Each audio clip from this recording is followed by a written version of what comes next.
Today, I'm going to tell you why Left 4 Dead 2 is the best cooperative shooter that is out on the market even to this day. And now I know, you're probably sitting there being like, how is this game from 2009? Yeah, that's right, Left 4 Dead 2 came out in 2009. All the people who know this game, you're probably freaking out a little bit on the inside. But how is this game from 2009 still so goddamn good and beats all the other cooperative games that are out there? Well, this game from 2009, actually, if we take a look at some of the statistics, as of recording this video, 29,000 people are still playing Left 4 Dead 2 on average, which is absolutely bonkers. And okay, yeah, 29,000 sounds like a lot of people. How does it compare to one other game? Well, because I like taking a dunk on Starfield, this is it compared to Starfield. Sure, Starfield on launch started out really well, but immediately just dips below Left 4 Dead 2. I mean, there are more people playing Left 4 Dead 2, this super old cooperative game, than there are Starfield, one of the largest AAA titles that was released in 2023. But comparing it to a single player game, maybe that doesn't quite hold a lot of water. Fair enough. Also, too, it is Starfield and Bethesda. We've got our own issues over there.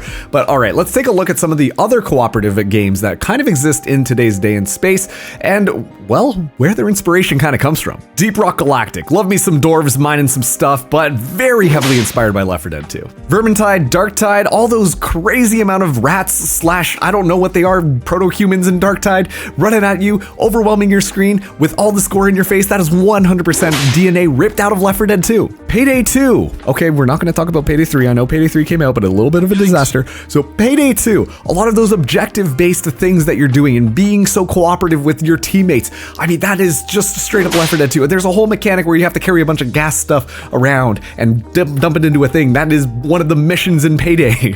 World War Z, I mean, this one should be incredibly obvious. It's like Left 4 Dead 2, and then they took a little bit of Gears of War just for that third-person perspective, and it's essentially the same game. And of course, Back 4 Blood, heavily inspired by Call of Duty Zombies. Okay, just kidding, 100% inspired by Left 4 Dead 2. I mean, it was the same developers trying to recreate the magic that they had found in Left 4 Dead 2, coming in and making another zombie co-op shooter. So you can see that a lot of these co-op games do exist today, trying to take what was so successful about Left 4 Dead and incorporate it into their game, build upon it, make it a little bit better, but it is that core game of Left 4 Dead that is so gosh darn good. Even some of my fondest memories of PC gaming are with Left 4 Dead 2. Like back when I was a kid, I was at a sleepover at my cousin's in the living room on the dining room table. Me, my brother, my two cousins all had our laptops out. We were on a LAN just trying to run down all the levels in Left 4 Dead 2, staying up to 2 o'clock in the morning, playing it on the hardest difficulty. I think it's called Expert.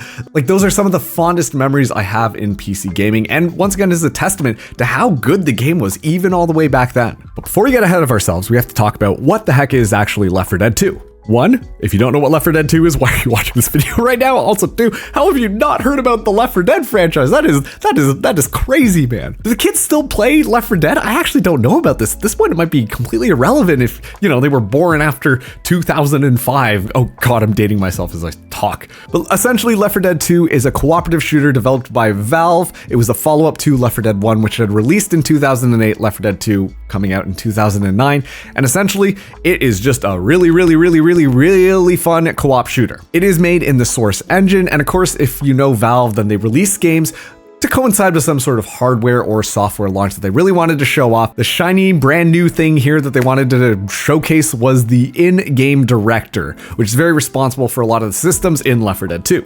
Now, you and 3 other friends found yourselves running through these long campaigns, roughly about 30 to 40 minutes in length, fighting off the hordes of the zombie, doing various missions, getting yourself from one safe house to another through these entire spanning campaigns, in a lot of really interesting horror backdrops. Classic zombie movie horror stuff. I mean, you had, let's run to the military base so we can catch a plane to escape. You had going through to the hospital.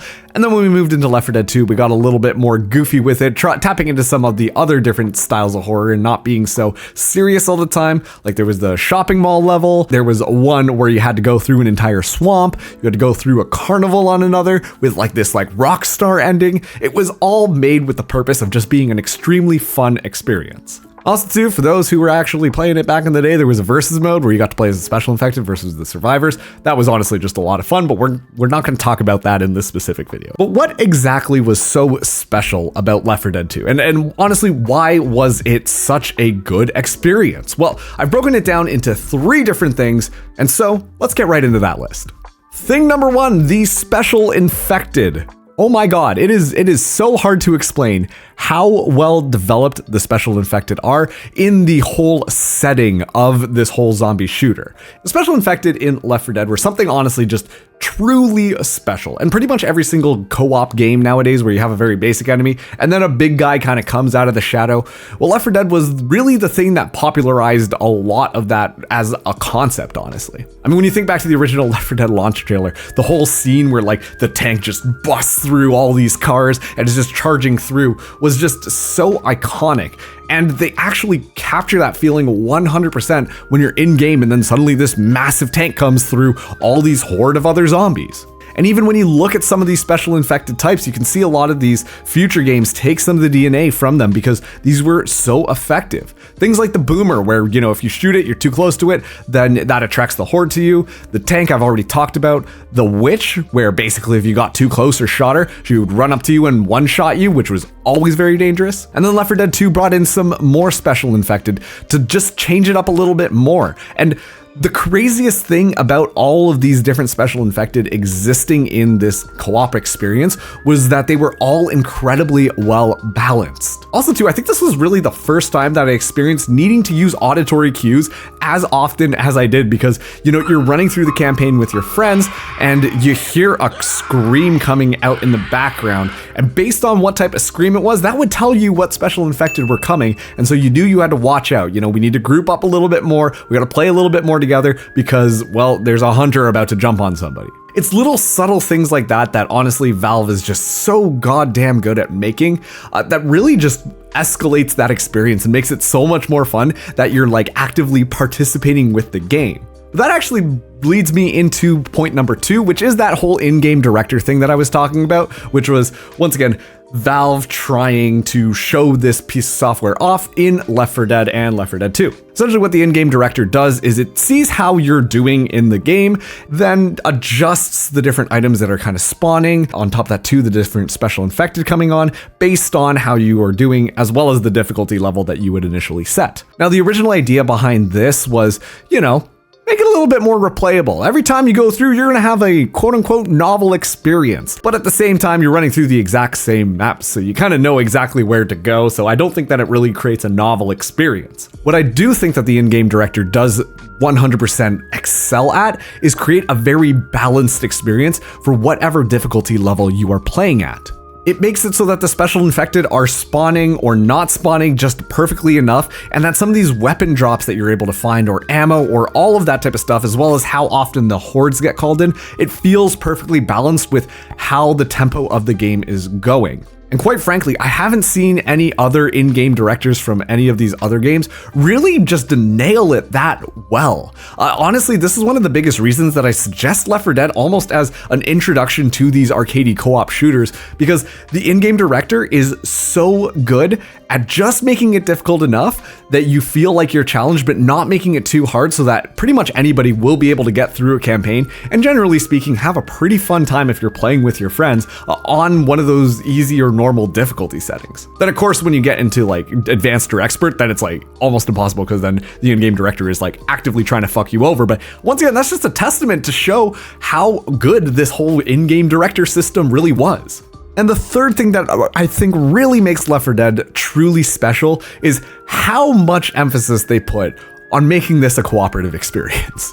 Now I know what you're thinking. You're sitting there, it's a co-op shooter. Of course it's gonna be a great co-op experience, but what they don't tell you is just how much you have to rely on your teammates, which can lead to, honestly, some of the best moments in gaming that I really have experienced. Every time you get grabbed by a Special Infected, every time you go down, all this type of stuff, you need to be helped out by someone else on your team. It really punishes the player who kind of just goes off into nowhere because then the Special Infected can just get them and then they can't escape on their own. They need their friends around to be able to help them. On top of that too, sharing resources amongst one another, making sure you know what your friend has. Do they have a pipe bomb in their thing? Who's got the Molotov? We've got a horde incoming. We got to make sure that we're coordinating all this type of stuff. It's so well done.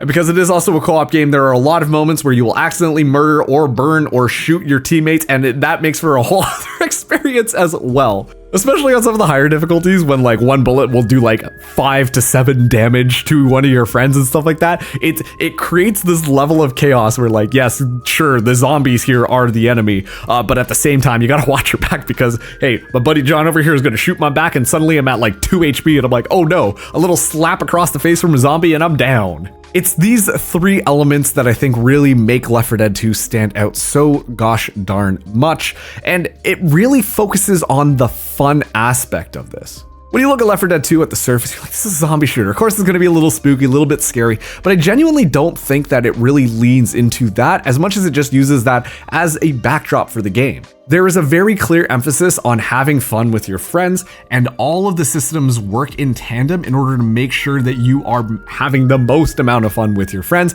no matter how skilled, no matter how unskilled or noob to the game that they are. You, generally speaking, are always going to be able to take away something that you enjoyed for this whole thing. And a lot of games too, I mean, I talked about the list at the beginning here. They went in and they tried to lift out a lot of that essence from Left 4 Dead 2 and have built upon it. I mean, a lot of the modern co-op shooters nowadays, very similar concepts to Left 4 Dead, except the whole thing now is you have to grind for different weapons, grind for different abilities, level yourself up. They've taken those RPG mechanics and put it on top of that core that was Left 4 Dead. I do think some games are more successful than others at getting that hook, but unfortunately, I still haven't found one that is just as crazy and as fun as Left 4 Dead 2 is. It's an absolute train wreck, absolutely chaotic, but it makes for just some of those most organically fun moments that you can have with your friends that will leave everybody talking about it after you're done playing it. And on top of that too, let's talk about the fact that it literally is only $12. At one point they were giving it away for free, and the Left 4 Dead 2 package even includes Left 4 Dead 1 as well as all of the DLCs. I mean, Valve really good at just giving you the entire full package of Left 4 Dead, and it's made for you to enjoy. On top of that too, we could talk about the modding community because there's so much that you can kind of get out of this game, and the modding community as well as some of the custom campaigns are all extremely well built in. And you know, if you do have a friend, like I said earlier, who's like, oh, I want to get into shooters, you know, want to play with the boys, but games like Valorant and Overwatch, oh my god, it's so hard. Apex Legends, oh, how do I even begin? I haven't played games. I don't use mouse and keyboard to shoot.